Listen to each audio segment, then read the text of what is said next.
മലയാള cinema ഇപ്പോൾ രണ്ട് ചേരിയായി തിരിഞ്ഞിരിക്കുകയാണ്. സിനിമയിലെ പുരുഷ മേൽക്കോയ്മയുടെ ചൂഷണത്തിനെതിരെ ശക്തമായി പ്രതികരിക്കാൻ സിനിമാ മേഖലയിലെ സ്ത്രീകൾ വുമൺ ഇൻ സിനിമ കളക്റ്റീവ് എന്ന പുതിയ സംഘടന തന്നെ രൂപീകരിച്ച് കഴിഞ്ഞിരിക്കുന്നു.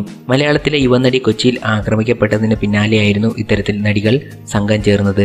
പുരുഷ മേൽക്കോയ്മയ്ക്കെതിരെ പരസ്യമായി വെല്ലുവിളി നടത്തുന്ന തങ്ങളുടെ പുതിയ ശ്രമത്തെക്കുറിച്ചും അതിനുള്ള പ്രതികരണത്തെക്കുറിച്ചും ഗൃഹലക്ഷ്മിക്ക് നൽകിയ അഭിമുഖത്തിൽ റിമ കല്ലിങ്കൽ വ്യക്തമാക്കുകയുണ്ടായി. പുരുഷ മേൽക്കോയ്മയ്ക്കെതിരെ സ്ത്രീകൾ സംഘടിതമായി ഇറങ്ങുമ്പോൾ അത് കരിയറിനെ ബാധിക്കില്ലേ എന്ന സംശയം എല്ലാവർക്കും ഉണ്ടായിരുന്നു. അഭിമുഖത്തിൽ സമാനമായി ഉയർന്ന ചോദ്യത്തോട് റിമ പ്രതികരിച്ചതും ആ സംശയത്തെ ശരിവെക്കുന്ന തരത്തിലാണ്. മാത്രമല്ല തങ്ങളുടെ കൂട്ടായ്മ പലരുടെയും കരിയറിനെ ഇതിനകം ബാധിച്ചു തുടങ്ങിയെന്നും റിമ പറയുന്നു. ഈ പുതിയ കൂട്ടായ്മയായി ചേർന്ന് പ്രവർത്തിക്കുന്ന ചിലർക്കൊക്കെ റോൾ നഷ്ടപ്പെടുന്നുണ്ട്, ചിലരെ ഒറ്റപ്പെടുത്തുന്നുണ്ട്.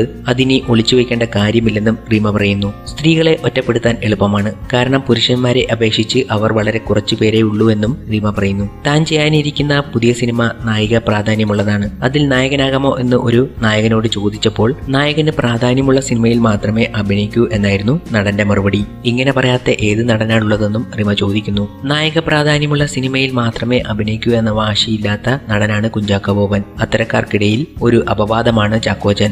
ആ അർത്ഥത്തിൽ ചാക്കോച്ചൻ ഒരു പ്രതിഭാസമാണെന്നും റിമ കല്ലിങ്കൽ പറയുന്നു.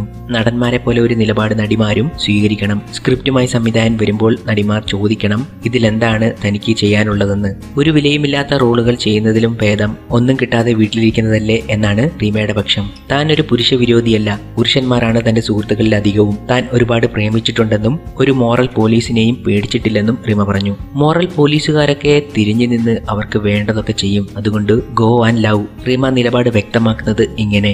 റീമയുടെ എല്ലാ വാക്കുകളും കുറിക്കൊള്ളുന്നതായിരുന്നു. ഇതെന്തായാലും സിനിമാ മേഖലയിൽ ഒരു പ്രശ്നത്തിന് തിരികൊളുത്തും എന്നുള്ളത് തീർച്ച.